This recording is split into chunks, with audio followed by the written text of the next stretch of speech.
Mindset coach. That is my life's work. I help people struggling with self-doubt, limiting beliefs, and negative mental patterns from past experiences break through these barriers and live a life worth living. This is my purpose. This is who I am. And this is what I do now. But it has not always been that way.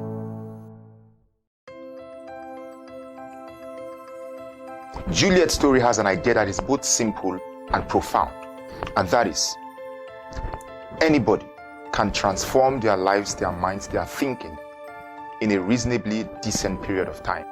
It is a process, one, and two, it requires an energy for change. My life has never been perfect, and I never thought it could ever be.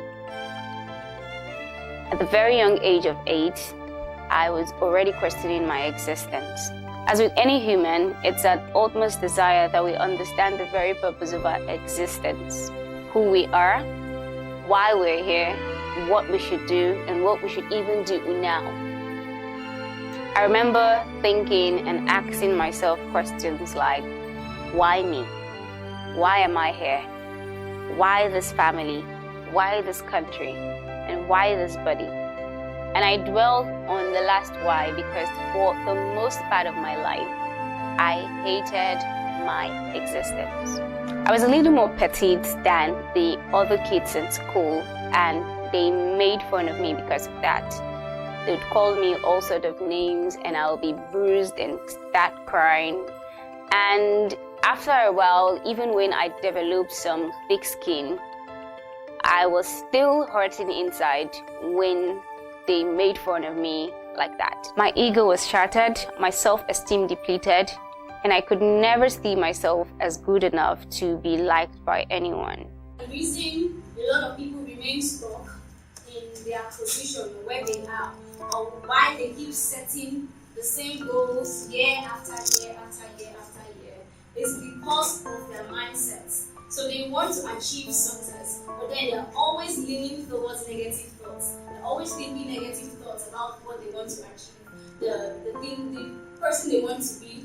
So that's why they remain in that box that they've put themselves in. Like we said, limiting beliefs are self-fulfilling. I remember one time in school during break, my classmates were having fun and discussing about boyfriends and girlfriends, and even though I had never had a boyfriend as at the time, I wanted to join in on the conversation to feel among.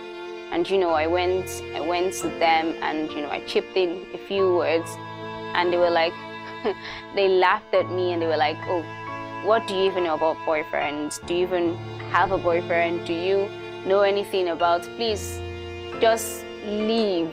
This conversation is not for people like you. You should go and play with other kids or go and study your books. And that those words were really, really piercing, and they struck me, and I regretted even walking up to them to join in the conversation in the first place. I was hurt and battered.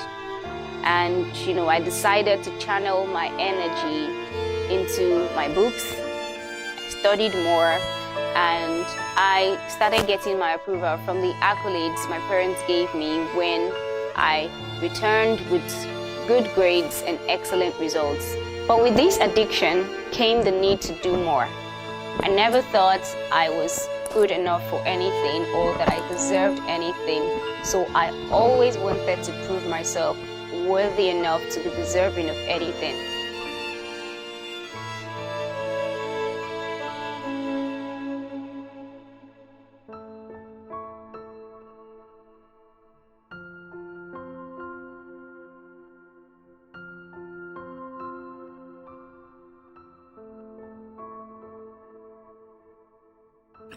I was about 15 years old when I met him that night during a vigil. I was sitting quietly and this young man was just staring at me, and I blushed.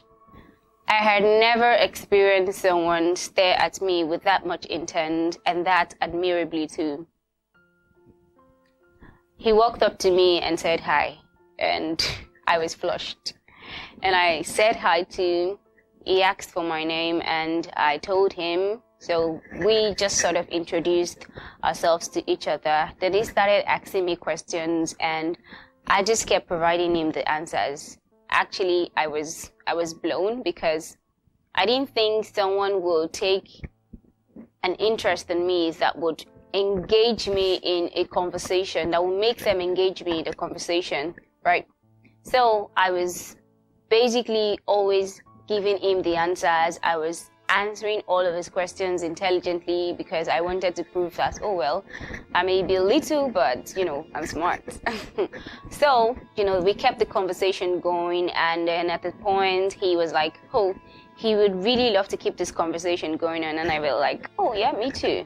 And then he asked me where I stayed. I told him, and he was like, oh, I have an uncle who stays at that place as well.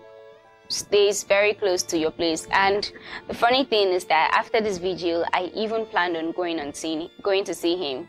And I was like, wow, what a coincidence. And then he was like, oh, if I don't mind, maybe we could go together. I said, sure, why not? Because, well, I wanted to keep the conversation going. It was good that someone picked an interest in me. So yeah, why not?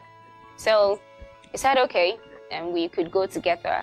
And then just before the service ended for the night, he said, oh, before he goes to his uncle's place, he needed to pick something at home. And I was like, okay, you know what, just go home, pick whatever you want to pick, and come back. I'm going to be waiting for you, and we could just go together. And he was like, no, I don't think that's cool. I don't think that's a great idea. Why don't you just come with me? I just pick what I want to pick, and then we go home together. I go to my uncle's place, and you go home. And, we sort of dragged it a bit, but he was insisting that, his place wasn't very far from the church. So it was just going to be like an easy walk through. And, I said, okay, no problem. So I went to his place with him, and we got to his house. I decided to wait outside. I told him I was going to wait outside if he just go inside and pick up what he wanted to pick, and we could start going. And he was like, it's very dark because, I said it was a video. So it was still dark. The day wasn't bright. So he was like, it's still very dark and no one's around. It's not like I have the package I want ready. I have to put these things in place. So you may have to stand outside waiting for a while. I don't think it would be wise or it would be nice of you to stay this long outside and all alone in the dark. Why don't you just come in, I get you a glass of water, and while I put all of these things in place, I almost did not want to agree, but then it was cold and it was dark and I was scared of the dark, and I decided to just give in. And so I went in, and, I got into his house. It was just a foam on the floor, and he was like, oh, I should sit. Yeah. I was really so confused, and I didn't know. I was like, what am I going to do? Where am I going to sit down? And so I just sat at the edge of the bed. So I said, please hurry up and get things you want to get so that we can start moving. And he said, oh, just chill. I will get you a glass of water, and I would get the things I need to get, and we could start going. And he tried to keep me engaged, but I was not focused. All my mind was, I should just leave that place and just go to my house. But so at a point, he came to sit beside me and tried to kiss me. I stepped back and I pushed him, and then he was like, come on, you're a big girl. And he tried to kiss me again, and I pushed him and stepped back again, and tried to fight my way to stand up and, probably run or something. But then he slapped me and pushed me to the bed. And while I struggled, he was stronger than me, obviously. He was like 2 times my age, so yeah, he was stronger than me. And well, he eventually had his way with me. It was one of the most painful experiences of my life, and it was only the beginning. And it solidified my belief that indeed I was never good enough to be cared for, loved, or accepted.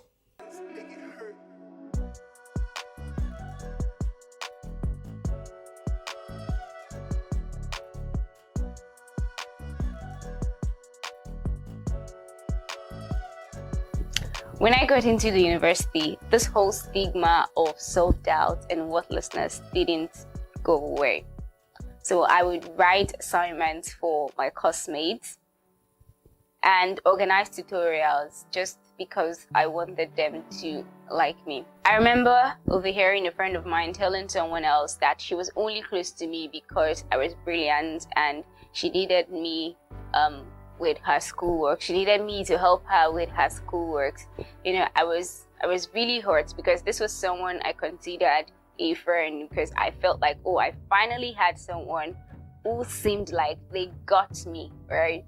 And, you know, here she was telling someone else that she didn't think of me as a friend. I was pretty hurt, and it was devastating. Alongside several other negative experiences, I eventually got depressed, and every night before I go to bed or when I go to bed, I will pray to God and ask God that I do not want to wake up the following day.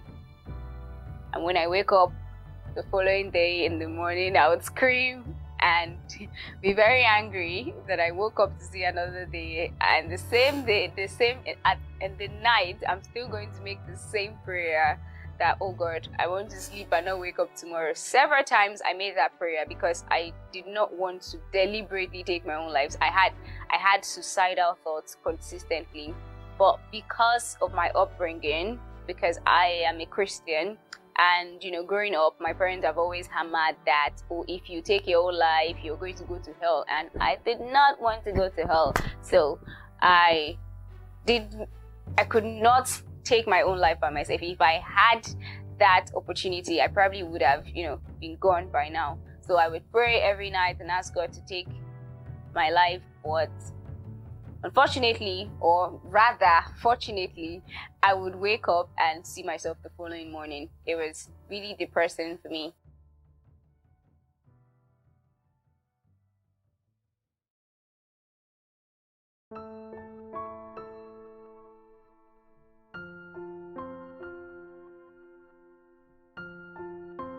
So we overthink our chances of success, our chances of greatness, our chances of wealth, our chances of impact and influence. So there are certain things that we're not proud of. We're too embarrassed to let the world know about these things. So we are not able to take all of these steps because of these insecurities. Because we're not sure of what the next step will be. If we take this action, what is the experience going to be? We're not sure of whatever is going to happen. So we are scared, we hold ourselves back from taking that action. So we may have had several negative experiences that, you know, sabotaged us. When we had all of these experiences, maybe it was really a very negative experience or negative emotional experience for you. And because you feel like, oh, you may experience the same thing, we hold ourselves back from trying out because we have experienced a setback in a particular area before. So we hold ourselves from trying something new again because we do not want to face that same setback. We do not want to face that same limiting belief. We do not want to face that same challenge. So we hold ourselves back.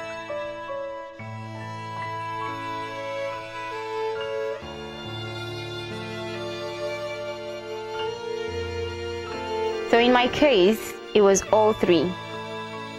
There were certain things about myself that I still hadn't completely accepted that made me feel insecure, inferior, insignificant, small, and every other minor thing that you could think of.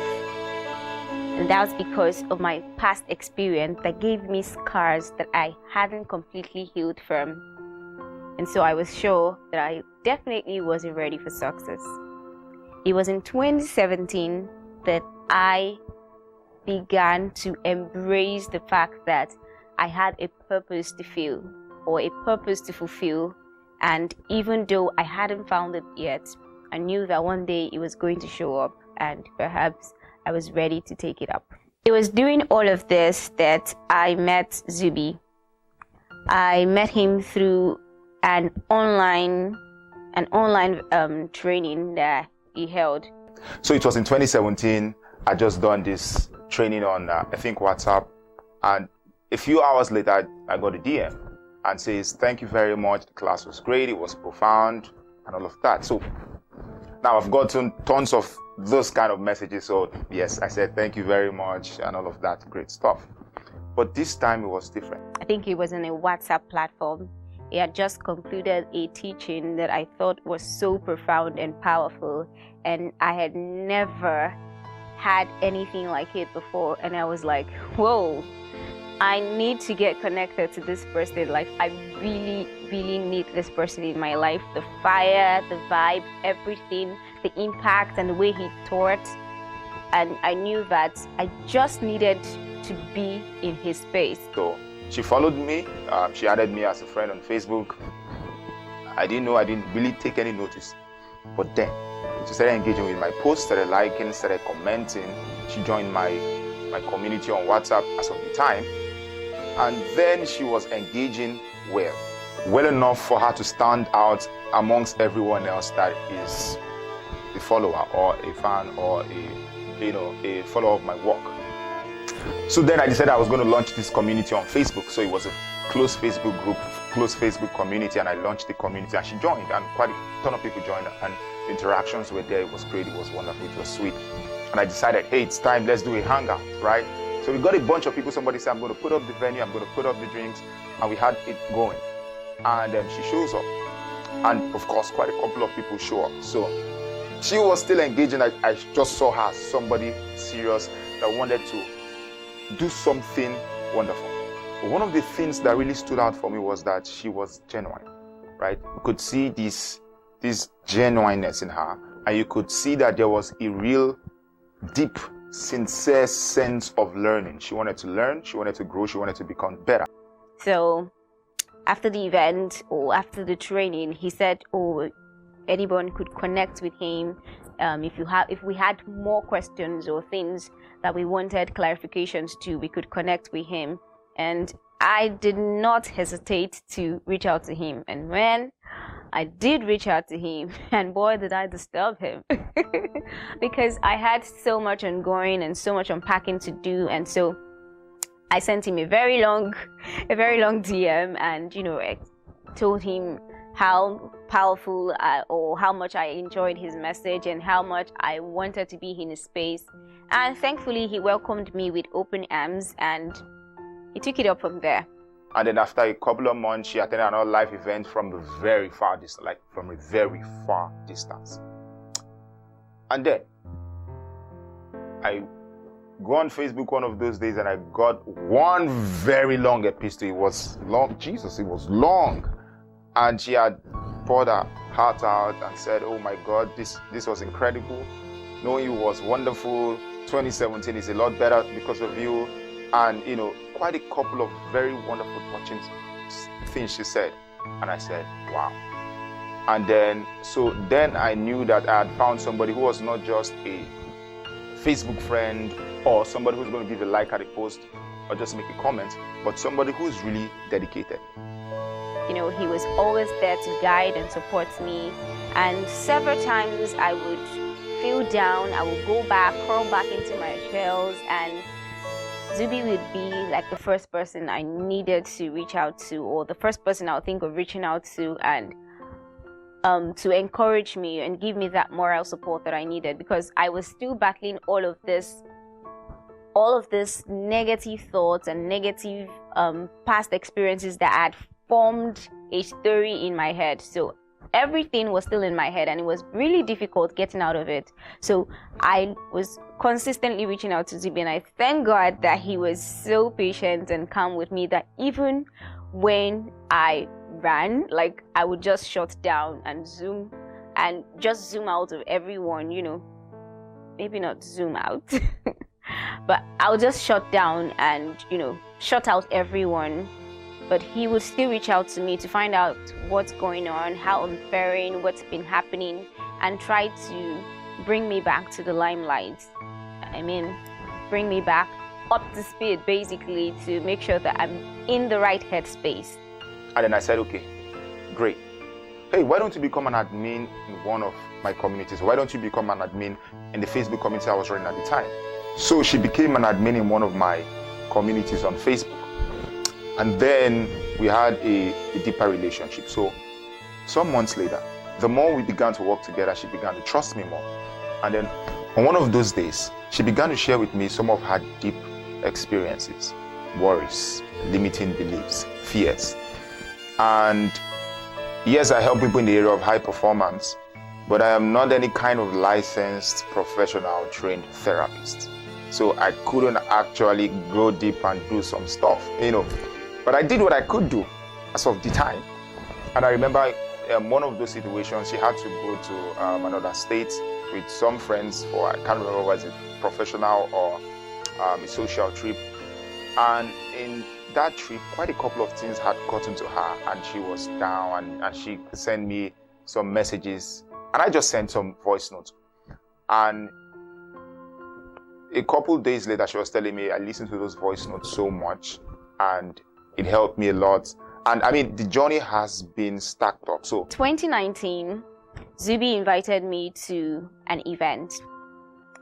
At first, I didn't want to attend the event because I was like, it was a singles event to start with. And the truth is, at that time, I had completely given up on relationships. I was like, see, I'm just done. I have had several relationships that, drained me physically, mentally, emotionally, and I was like, I'm done with this thing called relationship. So I was really not ready for that particular event. So it was an event about singles. I think it was, I'm not particularly sure the exact title, but I remember that it was an event about singles who probably may want to get into a relationship. So it was basically about tackling all the mental strongholds that have held you back, or that consistently repeated itself in previous relationships that may want to hold you back, or may likely hold you back when you get into a new relationship. So, it was really not my thing, because I was like, see, I'm not really ready. So I just wanted to go to that event to see Zubi. But, the turnout of that event completely changed my life. And I would gladly say it altered the trajectory of my life. And it was in a good way. Right. So I got to that event, and Zubi had introduced me to Pastor Dan. So Pastor Dan Uno was the host of the event. He happens to be a pastor and also a therapist. The year is 2018. I had a program somewhere in Ikeja, Lagos, Nigeria, for singles. And I didn't even know Juliet was there anyway, so a lot of people came, and we were having a very wonderful time. In the course of the program, I noticed that somebody just burst into tears and started crying. He was teaching, and it got to a point, and I realized that a scar I had was, coming to limelight. Like, I thought I had completely forgotten about that experience. It was a negative experience. I thought I had completely forgotten about it. I thought I had put it behind me. But there I was, the tears were beginning to well up in my eyes. And I was trying to form big girl, like, didn't want to cry and fall my hand in the midst of, or in the presence of several people. But I couldn't help it. And all of a sudden I started crying. something touched me that day, something shifted in me, something shifted in my mindset, and I knew it. And that moment, I knew that Pastor Dan was someone I needed to work with. So I was so moved. So, and at the end of that program, we got talking. In the course of diagnosis, we came across a loads of things that were coming from past emotional experiences, upbringing, and the kind of environment that she has grown over the years. This is what I'm going through, and I want a change. I do not want to keep living this way. I do not want to keep having the past haunt me or have my past experiences keep me away from, the success or the goals that are ahead of me. I do not want to keep repeating the same mistake or keep going round in circles and not being able to actualize my dreams, get all of the things that I really want to get because of a past experience or the meaning I had given to that experience. So I had the idea, but then actually settling down and getting to writing it was like the problem for me. And it was not like I didn't know what to write, but because I was scared of, who I'm going to become after I write that out. It's very self-revealing because she made mention of two environments, that is the physical environment and the mental environment. And I really got to understand that the mental environment is very important, and it's actually a tool that we can use to counter the negative physical environments that we might find ourselves in. I started feeling overwhelmed. I felt like, okay, a lot of things are choking me. A lot of things. People are going to want me to make a post every day. What if some days I just want to relax and be taken care of? Miss Juliet Israel is someone that she's impacting the nations with her words. She impacts lives with her words. And with this program, I'm able to learn a lot of things from mindset to overcome the fear of a successful mindset. She has gone through several trying times, through several experiences that will make most people give up and say, hey, I'm not doing this anymore. But to see her from where she has been to where she is right now, that she is coaching, writing, reaching hundreds and thousands of people in literally a short period of time, is profound. I just kept having these negative thoughts and I felt like I was not ready.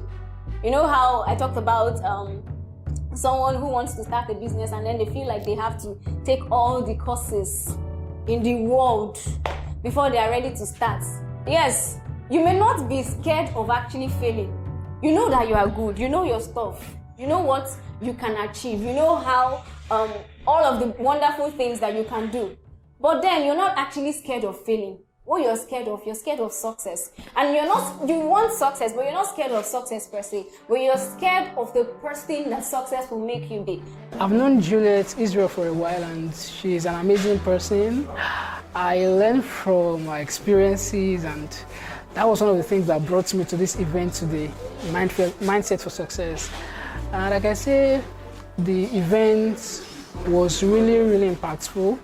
It touched on different aspects of the mind. There are some fears that people don't really verbalize, and when you've experienced something, you can really attest to it when somebody's saying it too. The fear of success leads to what we call analysis paralysis. You keep thinking what's going to happen, but in the end, she gave some practical tips on how you can overcome it. You have to visualize most times. You have to keep reminding yourself that you are good enough. So she's very nice. She's a giver. Certain of the content she puts out for free are things that people would have to pay a lot of money to gain access to it.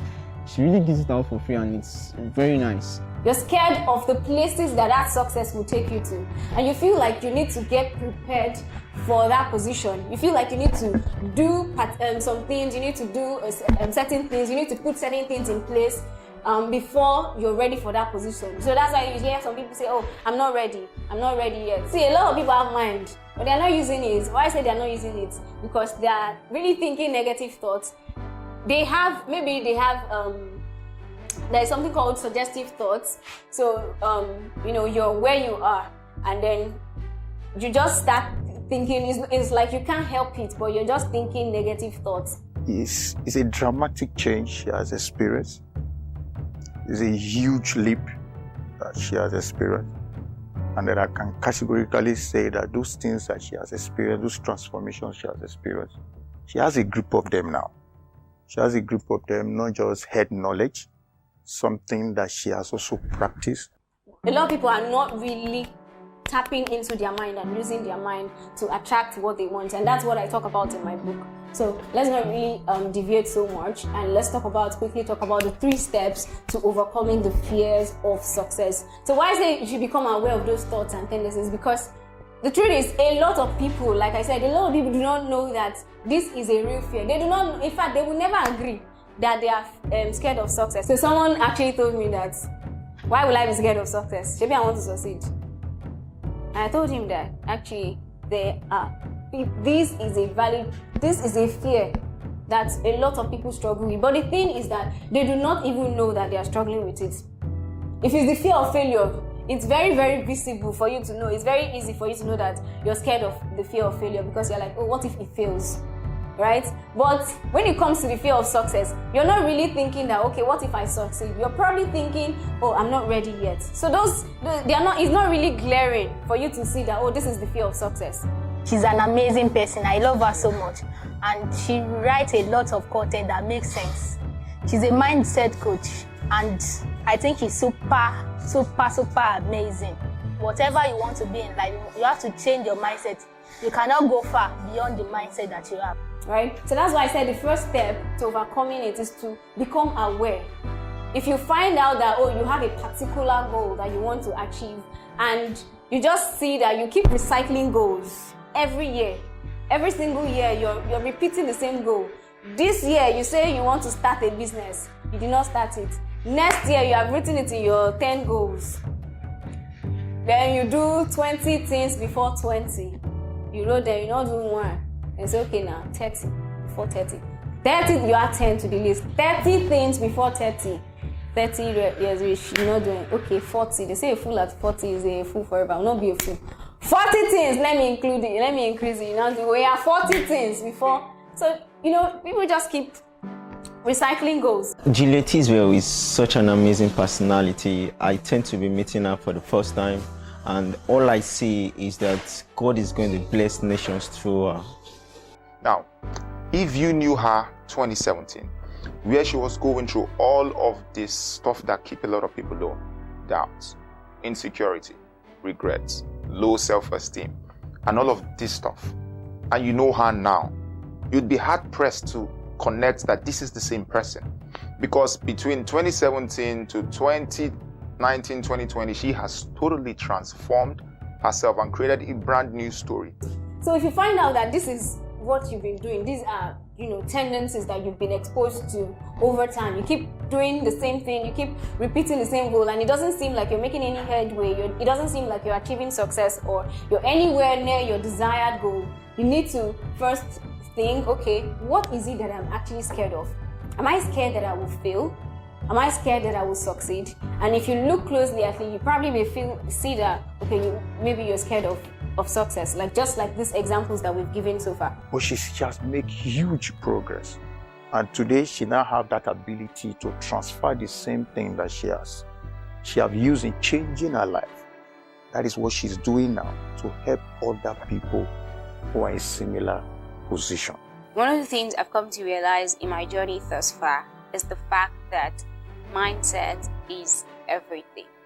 Now, as simple as that statement may be, simply tapping into the limitless power of your mind and creating the change that you desire can be such a game changer for you. From, hey, I've gone through all of this stuff, I've overcome it, and now I am helping a whole lot of people who are in the same position that where she was stuck. And now she's helping them make that transformation from point A to point B. So Juliet's life is proof that anyone can take hold of their mental emotional, physical, and spiritual power in a relatively decent amount of time if they are willing to make the commitment and put in the effort. So today she is a life coach, a mindset coach. She's doing very well. Can you imagine she's now speaking on stages and training, coaching, writing, helping people accomplish almost impossible goals? Can you imagine that in 2017, she told me she had never set a goal before, that she had never really worked on goal setting. And this is the person that in just 2 years, 3 years down the line, she's helping people, she's coaching people to do things that had previously held them back before.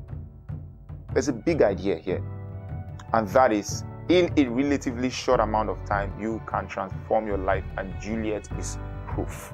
Juliet is a capable hand that can be trusted, and not just that, can be trusted with ability to keep people's ideas secret, which is the main power of what we do anyway. She has the knowledge, and then she has the experience. She has gone through that process, and then she can use that story to change your life. So if you are in that similar show and you are looking for somebody who you should work with, who can help you to become that kind of person that you always dream of, Juliet is that person. And with a book that is out, I encourage you, get a copy of that book. I believe that all the experiences, all the things that she has gone through in her life are in that book. You are going to learn from them. And the knowledge she has acquired, the process of therapy and several coaching processes that she has gone through. They are also in that book. And I believe as you do, you are going to pick heavy things that can help you build your own life and make progress. And she's not just keeping it to herself. Right now, she's doing a whole lot to help people out there make it happen. It's profound, it's remarkable, it's phenomenal. In addition to her speaking, her coaching, her training, she has authored a book showing the power of the mind. She has taken what she has learned, her experiences, her trainings, her expertise, and she has packaged it in a blueprint, if you say so, that helps people accomplish what they really want to do by leveraging the power of their mind, helping them get unstuck from all the shackles, all the mental shackles and chains that are holding them back. You see, I really recommend that you get this book and you devour it, right? Because this may just be the turning point that you're looking for. You may get just one idea from there that changes everything for you.